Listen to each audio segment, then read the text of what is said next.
welcome everyone to episode 12 of Just Joshing. I am Joshua Penteleresco. I write stuff and podcast too, and we have hit our 12th episode today, which is kind of, wow. I look at it and can think to myself, well, I've done 12 episodes so far.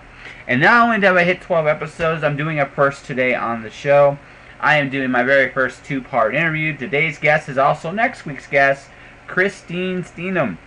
Now, Christine and me, I met her, or Christine and I, for grammar Nazis out there, met about, I'm going to say a year or 2 years ago.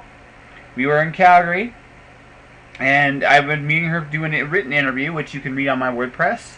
And in it, on the way there, we met, we got along. There was a little bit uncomfortable, but I still remember the epic soccer mom description of the car ride to the mall in which we met and talked. And it has inspired a story that may or may not come down the pike somewhere in the future. Me and her are actually doing a little bit of a fun little side project from time to time when both our schedules allow. She just sent me her pass into it, and it's fantastic and cheesy for all the right reasons. Literally, folks, I was told that I cannot club baby seals in my comic book, and seriously, that means I am doing something right with my life, because clubbing baby seals as a no-no in an editing room, because it's too cheesy, means that I have achieved a level of adulting and maturity, the likes of which I never imagined as a kid. I know, Dad, if you're listening to this, you're proud. It's true. Oh, it's true.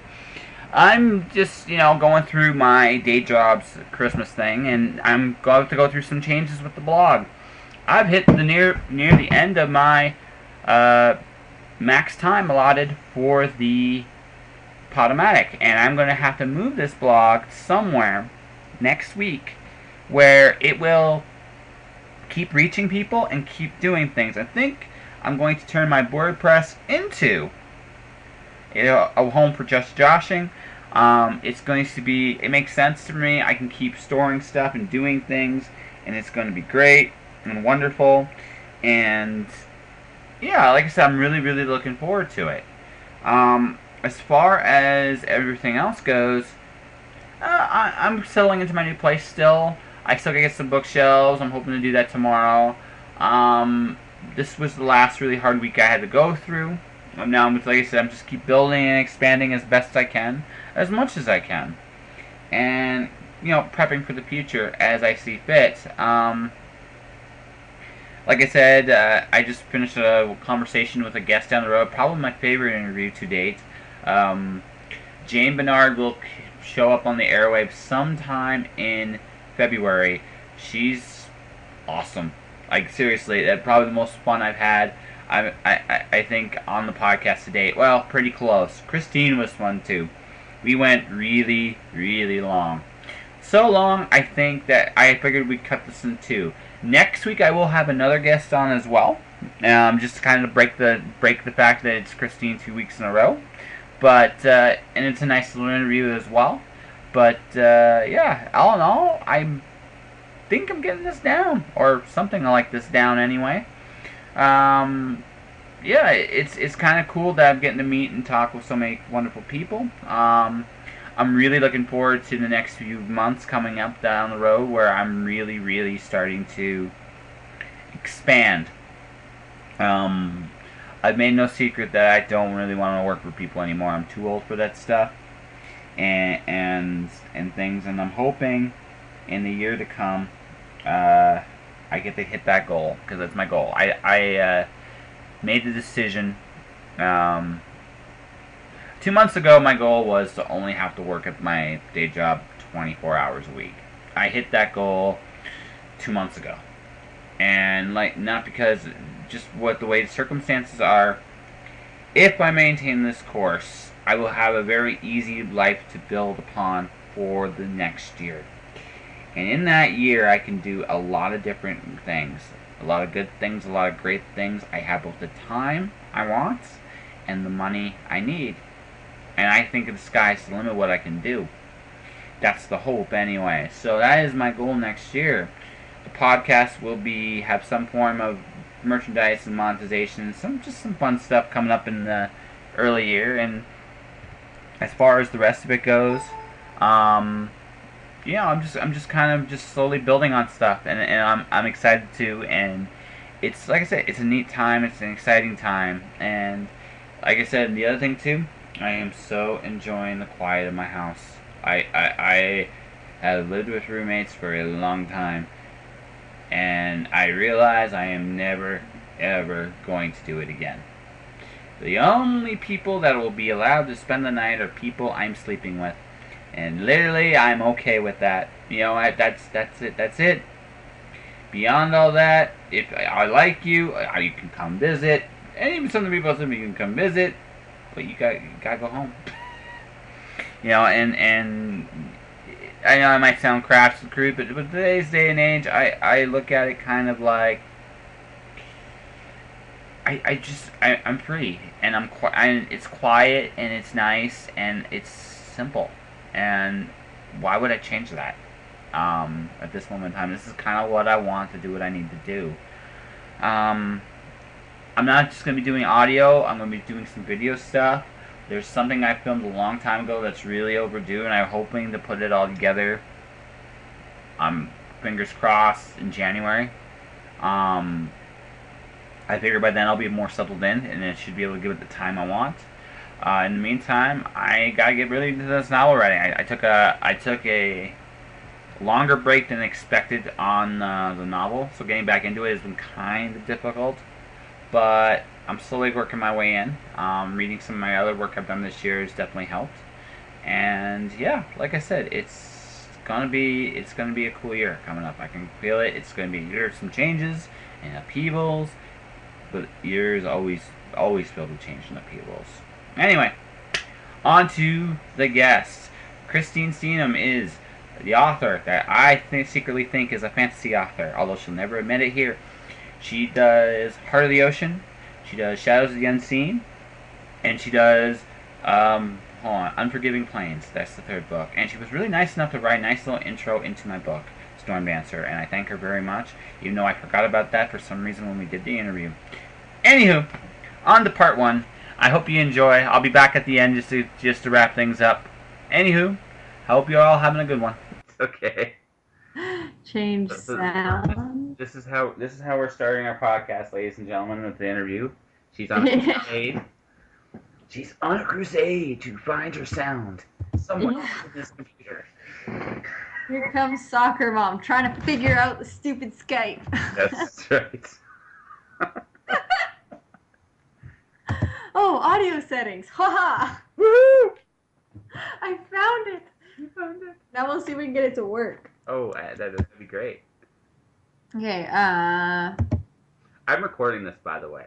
Just I know you are. Are you going to edit it out for me? I'm not sure. It's actually pretty funny. Ah, I fixed it. Does it still have a weird echo? Yeah, no, I hear where echo. Hey! Haha. Okay. So we are live, large, and in charge with Christine Steendam. Did I say that right, or did I say that horribly? Yeah, you got it right. Yeah. Steendam. You don't care? Nah. Nah. Whatever works. Gets the job done, right? Hey, that's true. I certainly can't complain with my name. It's like, hi, that's my name. Yes. You can just say pants. It's all good. Yeah. Hey, you. It's pretty much it. So what's the actually ask this. You don't have a day job, do you? No, not a paying one. Not a paying one? No. You're babysitter of children? Yeah, pretty much. I like to call it child wrangling. Child wrangling? Yeah. Yeah, you told me some of the wonderful things you might be saying in this podcast. Listen, I should actually warn this before anybody else. If it does happen, it's okay. He's not actually doing bodily harm to anybody. Have children. Right, if you have children, you understand that they will do things. And she's here in the camera, she's here looking at me. And she's doing me a service by having this interview. So now that means that her kids will probably try to run the asylum. And being the super heroic mother that Christine is, she is going to do her best to thwart those evil nemesis children. Or something to that effect anyway. You make it sound so glamorous. I try. I try. They're they're napping now, so hopefully they stay napping. They stay napping? Okay. Yeah. If So, you start hearing screams like "Mom, I'm awake," well, you know. so that's it. Then your kids are gonna join the podcast, and that's fine. That's all good. Yeah. So let's see here. What do we want to talk about? Okay, Ropes and Range just came out. Yeah. Let's start there. Okay. Yeah, so yeah. Did you compare it to the first one? Let's start with an easy question here. But compared to the first one, what was writing this one like? Because it's a sequel. Yeah, it's someone described it as a side quill. Side quill, is that even a word? So it's another standalone in a series of standalones. So so Unforgiving Plains would be the first one, and it focuses on different main characters, and I took a secondary character from Unforgiving Plains and made her the main character of Ropes and Reins. The thing about these westerns is they're so easy to write because I'm kind of immersed in that world. Not so much rodeo, but I know it, and horses are my world. So writing Unforgiving Plains, writing Ropes and Reins, it's basically just throwing everything I know on paper. But that's not a bad thing. I've been having these conversations with writers, artists, and different things, and in some ways, it's your experience, right? And Yeah. and it's the realest stuff you know. So when it comes onto page, it feels real because in some ways it is real. I mean, I'm not talking the characters, but I'm talking the settings, the feelings, the experiences described. You know what I mean? Yeah. So It's a lot harder. I mean, you've seen my historical books, which is a lot harder to write because, I mean, to a certain extent, you have your thoughts and your feelings and all that, but it's a completely different world. So it's not as easy to write. It's a lot slower going. When I write these westerns like Ropes and Reins, it's easy. it's like your palate cleanser between harder books. Yeah. Kind of. Yeah. That's how that is. That's cool. I have to break up my historicals with these easier books. Which I'm going to ask this question now because when we talked in person, there was this big denial here. Now, folks, if you read my interview with her, one of the things I asked her is, does she write fantasy? Her answer was, I'm an adventure novelist. Damn it, right? And then I asked again, but what's the difference? But she adamantly denied it. So have you finally come out? Are you? No, I'm still a fantasy writer in denial. It's going on my business card. Does it actually say fantasy writer in denial? No, but it should. Yeah, seriously, it should. That'd be awesome. Maybe a big banner. Yeah, you're not a fantasy writer. That's actually I just should say just not a fantasy writer. And, I completely do not imagine anything. It's all real. Oh, no. It's all real, totally. All real. All these things happened Somewhere in my head. in my mind. So weird. I mean, it depends how you define fantasy, though. No, actually. If you're going sword and sorcery, well, I'm not a fantasy writer then. No, but you got magic. Your stuff actually kind of has. I'm not gonna say it's gonna sound so freaking cheesy. It doesn't have a magical feel in the sense that, again, I'm not seeing this never-ending quest to save your girlfriend from the clutches of the evil wizard, and we're using an item from this mythical lore that you must go on this crusade to find with your merry friends. I mean, that's not you, right? That is totally not you. Oh, merry friends. I just trope pretty much 90% of epic fantasy up there. It's okay. Some of that's really good. I'm not talking about any of that. Hey, it's all my husband reads, so Ooh. epic fantasy only. That's it? Yeah. So Brandon Sanderson, Robert Jordan. Robert Jordan, definitely. I'm a huge Jordan fan too. I really am. we won't get into that because I'm not. That's fine. Ooh. Tears and eyes. She made me cry, folks. The first there was warning for screening. Now there's tears. It's all true. It's all true. But no. There's a Yeah, like I think I don't really think there's that huge a gap between historical and fantasy. There's some really good matches of both. Oh Um, yeah. and to some degree, I think there's a certain magic in kind of what you write. So to me, I read it and I'm like, okay, it'd be closer maybe to urban fantasy. And I'm not saying you're doing urban fantasy either, but it's along those veins a lot more than say, like I said, that epic never-ending quest. I said that all once, so I won't say it again. All right, so that's why I say it's like I look at you, it's like you're a fantasy writer, and you're like, Nope. But if you tell my husband that, he might read more of my books. I will. I will say your wife is a closet fantasy writer. In the closet about it. You just got to bring it out, encourage her, show her it's a healthy, happy environment. Sally. You know, it's okay. You can be like you just be accepting. It's like AA only. You know, with right tropes. Oh boy. I know. I'm silly. I'm sorry. I can't If help I ever write a fantasy novel, I'm never going to live it down. it. Do it like Pratchett.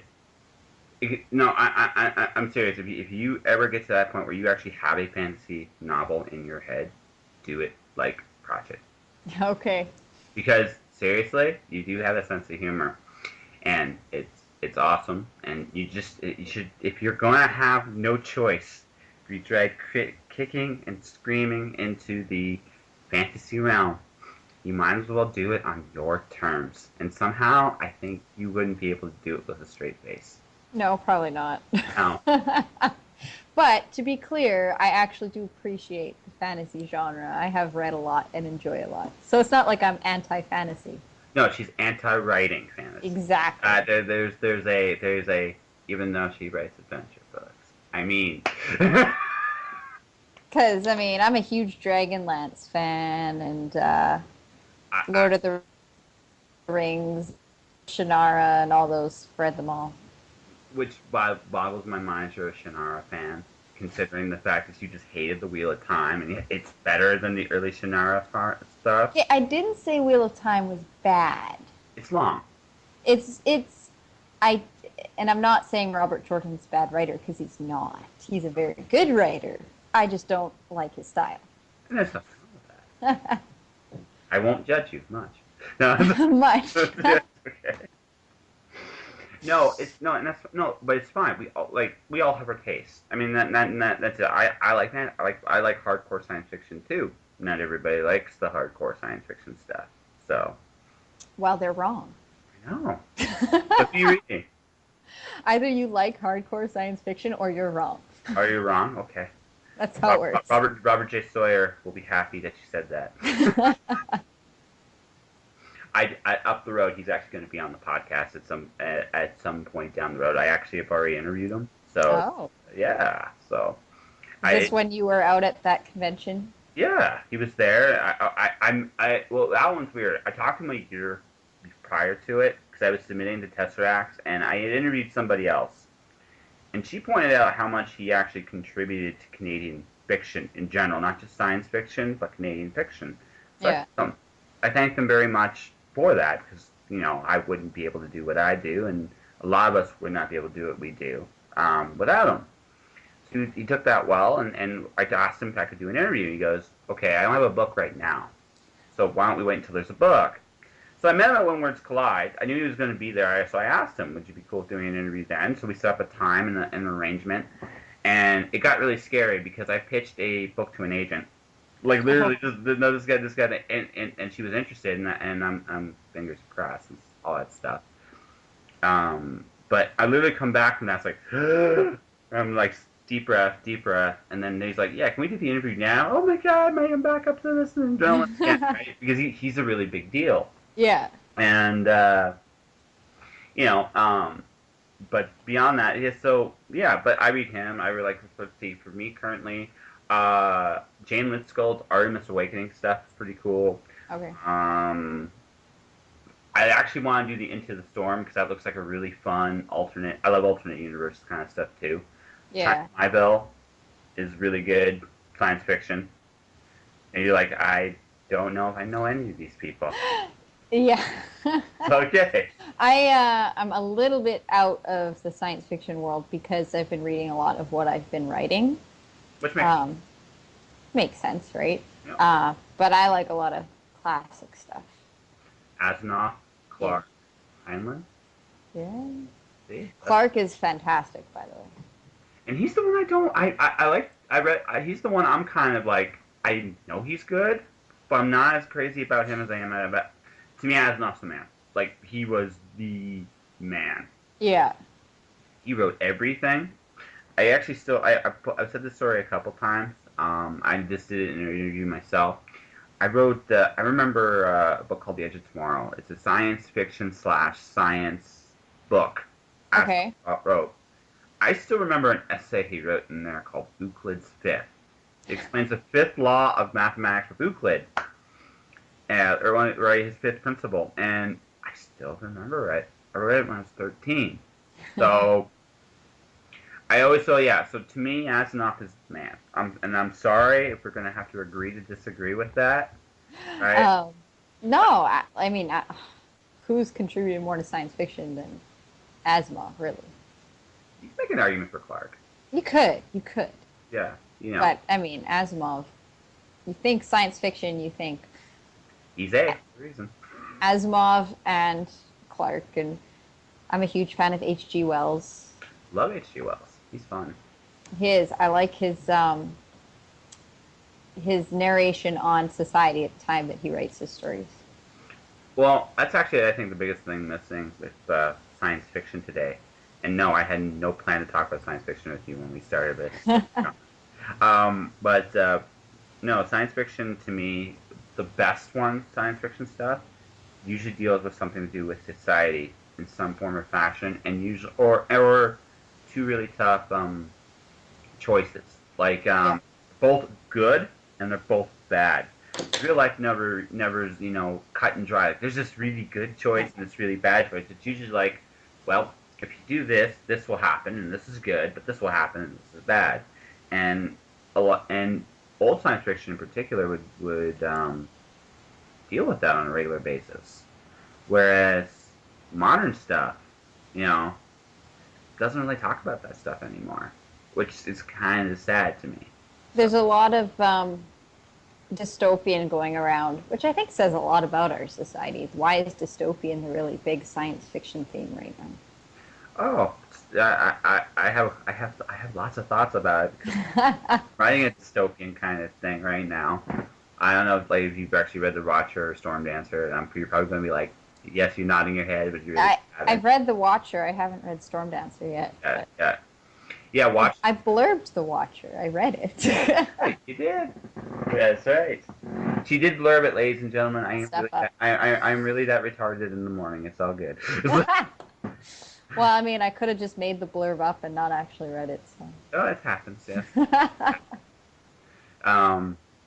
Yeah. So yeah. So by the way, I don't know if I said this personally to you yet. But thank you very much. And if you need me to return the favor at any time, I will do it. I'll say you are awesome and make cheese or something like that. I don't know. You are awesome. I'll just put that on all my books now. Yeah, Christine Steendam is awesome, and you should be her. Josh Pentarosco, he writes stuff. That's it. Yeah. Just Josh, that works too. And then people are like, who the hell is this Josh guy? You'd be like, wait, would you like to know? No, anyways. But, so you finished Open Reigns, and Yeah. are you still doing, how many books are you doing a year right now? I'm averaging 2. Yeah, averaging 2. Because I remember that one last time we talked, you had like 3 coming in a row, like 1, 2, 3. And then you said you were going to take a break. Lies. They're all lies. A break? What is this? Yeah, well, I mean, I had 1, 2, 3 coming out. What did I have coming out? Owned by the Ocean, Shadows of the Unseen. When I was relaunching, I think, Unforgiving Plains. So, I mean, I was coming out with 3, but they were all kind of at various stages. It's not like I wrote 3 books in a year and launched them. That hasn't happened yet. So at some point down the road, it might. Well, I foresee it. You're one of those people that do a very good job juggling everything, or so it seems anyway. You're like, yeah, sure, I'll go with that. That's true. I am putting in comic books in there, so you could say it was up to three. Because, well, what have I released? I had Owned by the Ocean print and Betrayed by the Ocean and Shadows of the Unseen. So that is three, all released in the new year. So this past early 2015. Now Ropes and Reins is released October. So that's actually four. There you go. And then I have a comic book script that I did with Andrew Lorenz of September 17 Productions that's coming out at the end of this month at C4 Comic Con. Which, yeah, I really wish I could go. I really, really, really do. It's going to be awesome. You're missing out. It's not my fault. Next year. Next year, yeah. No, next year it's going to happen. This year, I literally, I got an email in, the first October, and I replied to it, and it disappeared. And I'm not sure if it was just one of those spur-of-the-moment deals. I almost made it this year. Almost. Almost. But, horseshoes, hand grenades, thermonuclear warfare with almost. Those are the only times they count. So, but beyond that, no.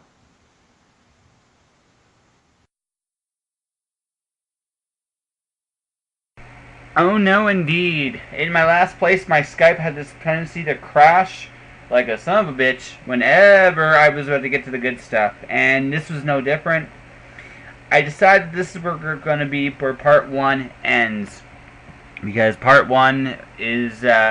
two is also very, very long and very, very amazing. And Christine is awesome. No real Twitter information for her this week. I'm just going to say you should look her up on Facebook under Christine Steendam. You should also try to follow her on Twitter at Christine1984. Her current book is Ropes and Reins. You should check it out. And personal note, I really dig her New Guard series. And with Andrew Lawrence from September 17 Productions, it's really, really good. It's the best thing Andrew has written comic-wise. And I know she plays a part in that. And, well, it's her only stuff she does with comics, so I don't know what to say there. But so far, it's been amazing to watch her, Andrew, and all those people in Winnipeg just do their thing. It's amazing and inspiring. And with that, I'm going to let everything go here because part 2 will be up next week, and hopefully, some changes in the days to come. And I'm Josh Penteleresco. Stay inspired out there.